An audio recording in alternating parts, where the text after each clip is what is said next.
அன்புள்ளம் கொண்ட அனைவருக்கும் அன்பார்ந்த வணக்கம். நாம் இந்த நிகழ்ச்சியில் 2023ஆம் ஆண்டு முடிஞ்சு 2024 புத்தாண்டு பிறக்க போகுது. அதற்கான பலனை தான் நாம் இப்போ பார்க்க போகிறோம். பொதுவாகவே பார்த்திங்கன்னா மிகவும் சிறப்பாக இருக்குது இந்த புத்தாண்டு. எதுக்காகன்னு பார்த்திங்கன்னா பொருளாதார முன்னேற்றம் அதிகமாக இருக்குது. பொருளாதார முன்னேற்றம் அதிகமாக இருந்தால் எவரும் எப்படி சொல்லலாம், எல்லோரும் கஷ்டப்பட வேண்டியதில்லை. பணப்பெருக்கம் அதிகமாக இருக்கும். எல்லாத்துக்கிட்டேயும் காசு பணம் புழக்கங்கிறது அதிகமாக தான் இருக்கும். யாரும் கவலைப்பட வேண்டியதில்லை. காலசக்கரத்தில் லாபம் தர வீடான 11வது வீடு தனது சொந்த வீடான கும்பராசியில் ஆட்சி பெற்று அமரப்போகிறார். மறுபக்கம் பார்த்திங்கன்னா ஏப்ரல் மாதத்தில் தனஸ்தானத்தில் குரு பகவானும் வரப்போகிறார். இவங்க 2 பேரும் சேர்ந்தால் என்ன நடக்குன்னா, உங்களுக்கு அதாவது நாட்டில் உள்ள அனைவருக்குமே பொருளாதார நிலை சிறப்பாக இருக்கும். சரி, இது பொதுவாக இருக்குது. இந்த 2024 புத்தாண்டு எப்படி இருக்கும்னு பார்த்தீங்கன்னா, சோபகிருது வருடம் மார்கழி மாதம் 16ஆம் தேதி திங்கட்கிழமை இந்த புத்தாண்டு பிறக்க போகுது. இப்போ பார்த்தீங்கன்னா இந்த ஆண்டுக்கான கிரக நிலைகள் எங்கெங்கே யார் இருக்கா, இவங்களால் என்ன பலன் கிடைக்கும் இந்த 12 ராசிகளுக்கும் அப்படிங்கிறத நாம் இப்போ பார்க்கலாம். கிரக நிலைகள்னு பார்த்தீங்கன்னா 2ஆம் இடமான குடும்பஸ்தானத்தின் அதிபதியான சுக்கிரன் மற்றும் புதன் வக்கிர நிலையில் சஞ்சரிக்கின்றனர். 3ஆம் இடமான தைரியம் இளைய சகோதர ஸ்தானத்தில் சூரியனும் மற்றும் செவ்வாய் சஞ்சாரம் நடக்க உள்ளது. 6ஆம் இடமான சத்துருஸ்தானத்தில் ராகுவும் சஞ்சாரம் நடக்கிறது. 7ஆம் இடத்துல கலத்திரஸ்தானத்தில் குரு சஞ்சாரம் பண்ணுறாரு. சந்திரன் லாபஸ்தானத்தில் சஞ்சரிக்கின்றார். 12ஆம் இடமான விரயஸ்தானத்தில் கேது இருக்கார். ஆண்டின் தொடக்கத்தில் குரு பகவான் மேசராசியில் அமர்ந்து 5ஆம் பார்வையாக லாபஸ்தானத்தையும் 7ஆம் பார்வையாகவும் பார்க்கிறார். 9ஆம் பார்வையாக தைரியஸ்தானத்தில் இருக்கார். அதே போல் சனி பகவானும் 3ஆம் பார்வையாக கலஸ்திரஸ்தானத்தில் இருக்கார். 7ஆம் பார்வையாக சிம்மராசியிலும் 10ஆம் பார்வையாக குடும்பஸ்தானத்தின் மீதும் விழுகின்றார். மே 1ஆம் தேதிக்கு பேர் குரு பகவான் மேஷராசியிலிருந்து ரிஷபராசிக்கு பயிற்சியாக இருக்கார். முக்கிய கிரகங்களின் அடிப்படையில் 12 ராசிகளுக்கும் எப்படிப்பட்ட பலன் வழங்கும் என்று பார்க்கலாம். தனுசு ராசி அன்பர்களுக்கான இந்த 2024 புத்தாண்டு உங்களுக்கு எப்படி இருக்கும்னு பார்த்தோம்னா, இந்த புத்தாண்டு எப்படா பிறக்குன்னு காத்திருந்தீங்க. அதுவும் பார்த்தீங்கன்னா 8 வருஷமாக காத்துட்ருக்கீங்க. ஏன் சொல்கிறேன்னு பார்த்தீங்கன்னா, 7.5 சனி ஆதிக்கத்திலே இருந்திருப்பீங்க.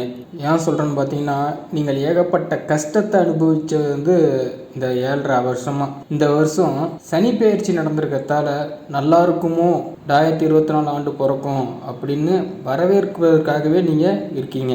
சில பேர்த்துக்கு பார்த்தீங்கன்னா 7.5 சனியிலே பார்த்தீங்கன்னா நல்லதும் நடந்திருக்கும். சொந்த வீடு கட்டி குடிபெயர்ப்பீங்க.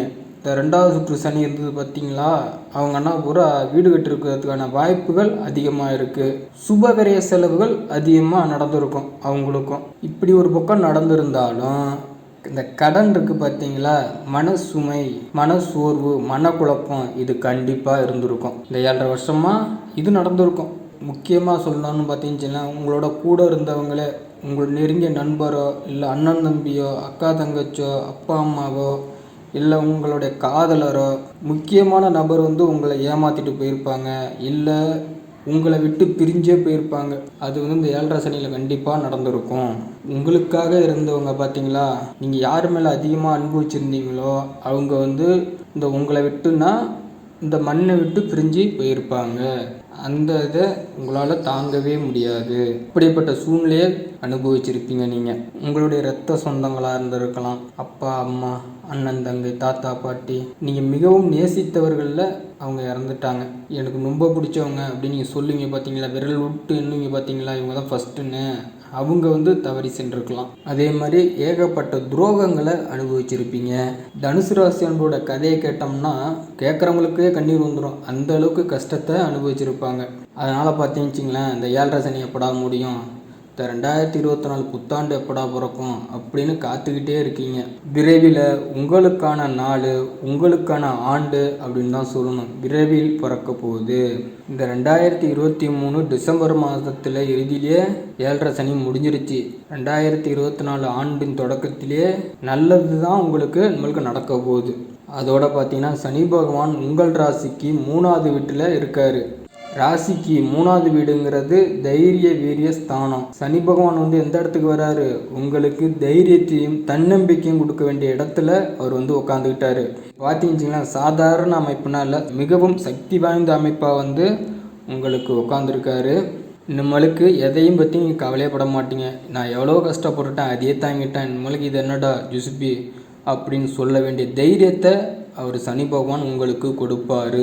உங்களுக்கு பக்கபலமாக இருப்பார். சுய தொழிலாம் செஞ்சுட்டு வரீங்க பார்த்தீங்களா, நம்மளுக்கு வந்து பார்த்திங்கன்னா நல்லபடியாக நடக்கும். உங்களுக்கு இந்த மாதிரி சனி பகவான் வந்து இது வரைக்கும் 7.5 வருஷமாக தொழிலை முடக்கி வச்சுருப்பார். இனிமேல் அது வந்து பார்த்திங்கன்னா உங்களுடைய தொழிலை விரிவடை செய்ய உதவி செய்வார். உங்களுக்கு பார்த்தீங்கன்னா சோதனைகள் எல்லாத்தையும் சாதனைகளாக மாற்ற வேண்டிய காலம் உங்களுக்கு வந்துடுச்சு. இந்த சனி பகவான் வந்து பார்த்தீங்கச்சிங்களேன், இதுக்கு முன்னாடி யார்கிட்டயாச்சும் 10 ரூபாய் கை கட்டி நீங்கள் பார்த்தீங்களா, அவங்களுக்குனா நம்மளுக்கு நீங்கள் இருந்தால் உனக்கு 10 ரூபா 20 ரூபா தானம் தர்மம் செய்யும் அந்த அளவுக்கு யோகமான பலன் உங்களுக்கு சனி பகவான் கொடுக்குறாரு. இதுக்கு முன்னாடி யாருக்கிட்ட நீங்கள் 10 ரூபா கடன் கேட்டு கை கட்டி நின்னீங்களோ அவங்க முன்னாடி கூனி கூனினா நின்றுருப்பீங்க. அவங்க முன்னாடி நம்மளுக்கு வீடு கட்டுவீங்க, நல்ல வேலைக்கு போவீங்க, பணம் சேர்க்கை சேரும், பொருள் சேர்க்கை சேரும், வாகனம் வாங்குவீங்க, அவங்க முன்னாடி கெத்தாக நடந்து போவீங்க. அந்த அளவுக்கு வந்து உங்களுக்கு சனி வந்து செய்வார். உங்களுடைய நட்பு வட்டாரத்திலேயே உங்களுக்கு துரோகம் செஞ்சுருப்பாங்க. ஏன் சொல்கிறேன்னா, அவங்க இதுக்கு முன்னாடி உங்களுக்கு நண்பராக இருந்திருப்பாங்க. அவங்க தான் இப்போ இருக்கிற உனக்கு துரோகி. அவன் முன்னாடி நம்மளுக்கு நீங்கள் அவனா நமக்கு ஆளாடா அப்படின்னு நீங்கள் நினைக்கிற அளவுக்கு நம்மளுக்கு விஸ்வரூப வெற்றியை நீங்கள் அடைய போகிறீங்க. அவன் பார்த்து பொறாமப்படணும், ஆஹா ஏன்டா அவனை பற்றி பகிச்சுக்கிட்டோம் அப்படின்னு அவன் நினைக்கிற அளவுக்கு நீங்கள் வளர போகிறீங்க. வேலை இல்லாமல் இருந்தாங்க பற்றி அந்த தனுசு ராசி அன்பர்கள்னால் அவங்களுக்கு வேலை கிடைக்கும். அரசாங்க ஊதியம் கிடைப்பதற்கான வாய்ப்புகள் அதிகம். கண்டிப்பாக வேலை கிடைக்கும். அதற்கான முயற்சியை செஞ்சிங்கன்னா இதுக்கு மேலே கண்டிப்பாக வேலை கிடைக்கும். இந்த தொழிலெலாம் செஞ்சுட்டு வந்தீங்கன்னு வச்சிங்களேன், அவங்கன்னா பார்த்தீங்கன்னா இனிமேலுக்கு சொல்லலாம் 10ல் 1 100ல் 1 அப்படிங்கிற இடத்துல வந்து நீங்கள் இருப்பீங்க. அந்தளவுக்கு உங்கள் தொழில் வந்து எல்லாத்துக்கும் தெரியும்படியாக இருக்கும். அந்தளவுக்கு தொழில் வந்து சுத்தமாகவும் நியாயமாகவும் நடந்துப்பீங்க. அதனால் நீங்கள் என்ன பண்ணுறீங்கன்னு வச்சிங்களேன், சனி பகவானுக்கு ஒரு நன்றியை சொல்லிவிட்டு இந்த ஆண்டை தொடங்குங்க. இந்த ஆண்டை தொடங்குனீங்கன்னா 2024 முடியும் போது நீங்கள் ஒரு விஐபியாக தான் இருப்பீங்க. அதை பற்றி நீங்கள் கவலையே பட வேண்டியதில்லை. வருடத்தின் தொடக்கத்திலேயே உங்கள் ராசிக்கு 4வது வீட்டில் அர்த்தாஷ்டம ராகுவாக அவரும் இருக்கார். இது கொஞ்சம் சுமாரான பலனாக இருக்கிறதால சுகஸ்தானத்தை பாதிப்பார். இவர் என்ன பண்ணுவார்னா உங்களோட உடலை வந்து பாதிப்பார் கொஞ்சம். ஏன்னா 7.5 சனியிலே உங்களை போட்டு வதக்கி பிழிஞ்சு எடுத்திருப்பார். அதோட குணத்தை கொஞ்சம் இப்போ காட்டுவார். அந்த இடத்துல உடம்பு சரியில்லாமல் போகும். சின்ன சின்ன பிரச்சனைகள் தான் வரும், அதையும் சரி செஞ்சுக்கலாம். ஏன்னா நல்லது செய்கிற இடத்துல சனி பகவான் இருக்கும்போது இந்த அர்த்தாஷ்டம ராகுவாக எவர் இருந்தாலும் சனியின் பார்வையிட்ட எவரும் அவருடைய வேலையை ஆகாது. ராகுனா சும்மா சின்ன சின்ன பிரச்சனைகள் ராகு கொடுத்தாலும் சின்ன சின்ன மருத்துவ செலவுகள் மூலம் உங்களுக்கு குணமாகிவிடும். அதோட பார்த்தீங்கன்னா 5வது வீட்டில் குரு பகவான் இருக்கார். கெஞ்சினாலும் கெஞ்சாத பஞ்சமஸ்தானத்தில் குரு பகவான் 5வது இடத்துல இருக்கார். ஏப்ரல் 21ஆம் தேதி குரு பகவான் 6வது வீட்டுக்கு வராரு. அப்போ பார்த்துக்கிட்டிங்கன்னா ஏப்ரல் மாதம் வரைக்கும் குரு பகவானாலேயும் பல நன்மைகள் நீங்கள் அடைய போகிறீங்க. 5ல் இருக்கிற குரு என்ன செய்வார்னு பார்த்தீங்கன்னா, இந்த குழந்தை இல்லாமல் கவலைப்பட்டுட்டு இருந்தீங்கள அவங்களுக்குன்னா குழந்தை பாக்கியம் கொடுப்பாரு. அப்புறம் அந்த திருமணம் நடக்காமல் தடைப்பட்டு வந்தவங்களுக்கு திருமணம் நடக்கும். இந்த பூர்வீக சொத்துல இந்த பிரச்சனைகள் தீர்ந்து உங்களுக்கு இந்த பூர்வீக சொத்துக்குன்னா உங்கள் கைக்கு வந்து சேரும். குரு பகவான் வந்து இது வரைக்கும் 5ல் இருந்தாலும் பல தடைகளை உங்களுக்கு உருவாக்கி கொடுத்துருப்பார். அப்போ நீங்கள் என்ன பண்ணுறீங்கன்னா இதுக்கு மேலே இந்த பூர்வீக சொத்து, திருமணம், குழந்தை பாக்கியம் இதுக்கான முயற்சிகளை இனிமேல் செய்யணும். ஏப்ரல் மாதத்துக்கு அப்புறம் செஞ்சிங்கன்னா எல்லாம் நல்லபடியாக நடக்கும். இந்த குரு பகவான் வந்து ஏப்ரல் மாதம் 20ஆம் தேதிக்கு அப்புறம் 6வது வீட்டுக்கு போகிறாரு. அப்போ 6வது வீடு என்பது பகை வீடு. 6ல் குரு இருந்தால் ஊரில் பகை அப்படிம்போம். ஊரே வந்தாலும் உலகமே வந்தாலும் உங்களை எதிர்த்து நின்று ஜெயிக்கிறதுக்கு சனி பகவான் பக்கபலமாக இருக்கார். அவர் எங்கே இருக்காருன்னு பார்த்தீங்களா, 3வது இடத்துல இருக்கிற சனி பகவான் வந்து எங்கே இருக்காருன்னு பார்த்தீங்களா, தைரிய வீரியஸ்தானம். உங்களுக்கு அவ்வளோ தைரியத்தையும் தன்னம்பிக்கையும் அவர் கொடுப்பார். எவர் வந்தாலும் வெல்வதற்கான வாய்ப்பை அவரே வழிவகுத்து கொடுப்பார். உங்களை எதிர்க்குன்னு நினைக்கிறாங்க பார்த்தியா, அவங்க தானாகவே அழிஞ்சிருவாங்க. உங்களை ஏன்டா அப்படி எதிர்த்தாலும், ஏன்டா இவனை எதிர்த்தோம், ஏன்டா இவனை தொட்டோம் அப்படிங்கிற மனநிலையை அவங்களே உணர்வாங்க.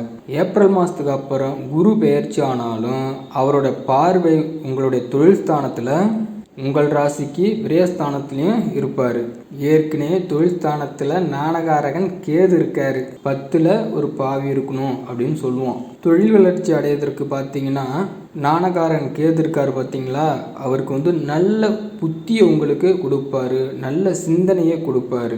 உங்கள் தொழிலில் எப்படி முதலீடு செய்யணும் அப்படிங்கிற சிந்தனையை அவர் செதுக்கி கொடுப்பாரு உங்களுக்கு. மாணவர்கள்லாம் பார்த்தீங்கன்னா கல்வி நல்லாவே இருக்குது. இந்த குரு பெயர்ச்சிக்கு அப்புறம் கேதுவை குரு பார்த்து புனிதப்படுத்துறாரு. அப்போ என்ன நடக்கணும் பார்த்தீங்கன்னா, 10ல் பாவியாக உட்காந்துருக்க கேது கூட சேர்ந்து தொழிலை உச்ச வளர்ச்சிக்கு கொண்டு போவார். இந்த தொழில் செஞ்சிட்ருக்காங்கல்ல அவங்க என்ன பார்த்தீங்கன்னா கிளை நிறுவனம் உருவாக்க வேண்டிய சூழ்நிலையை இந்த 2024 ஆண்டு இந்த சனி பகவான் அமைச்சு கொடுப்பாரு. ஏப்ரல் 20ஆம் அப்புறம் குரு பகவானுடைய பார்வை விரயஸ்தானத்தில் இருக்கிறதால, அதனால் நீங்கள் என்ன பண்ணுவீங்கன்னா இந்த ஆன்மீக செலவுகள், தானம் தர்மம் இதுக்குன்னா நீங்கள் அதிகமாக செலவு செய்வீங்க. அதோட பார்த்தீங்கன்னா குடும்பஸ்தானத்திலையும் குரு பகவானின் பார்வை விழுவும். அவருடைய பார்வை விழும்போது உங்களுடைய குடும்பத்தின் வளர்ச்சியும் குடிகட்டி பறக்கும். உச்சபட்ச யோகத்தை நீங்கள் பெற போகிறீங்க. வீட்டுக்கு தேவையான ஆடம்பர பொருட்கள், வாகனம், வண்டி, வீடு கட்டுறது, பொன்பொருள் சேர்க்கை எல்லாமே சுபகிரக செலவெல்லாம் நீங்கள் ஆக்குவீங்க. எல்லாம் உங்களுக்கு தேவையான பொருட்களை எல்லாத்தையும் வாங்கி போட்டுருவீங்க. 8 வருஷங்களாக நீங்கள் பட்ட கஷ்டத்துக்கு இப்போ மருந்து போடுற விதமாக இந்த புத்தாண்டு 2024 உங்களுக்கு அமைஞ்சிருச்சு. அதை நீங்கள் பயன்படுத்தி வெற்றி பெறுங்க. நீங்கள் என்ன பண்ணுறீங்கன்னா காலைல எழுந்துச்சி குளிச்சுட்டு நேராக பிள்ளையார் கோயிலுக்கு போயிட்டு தீபம் ஏற்றி வழிபட்டு வந்தாலே உங்களுக்கு நல்லது நடக்கும். தனுசு ராசி என்பவர்களுக்கு புத்தாண்டு வாழ்த்துக்கள்.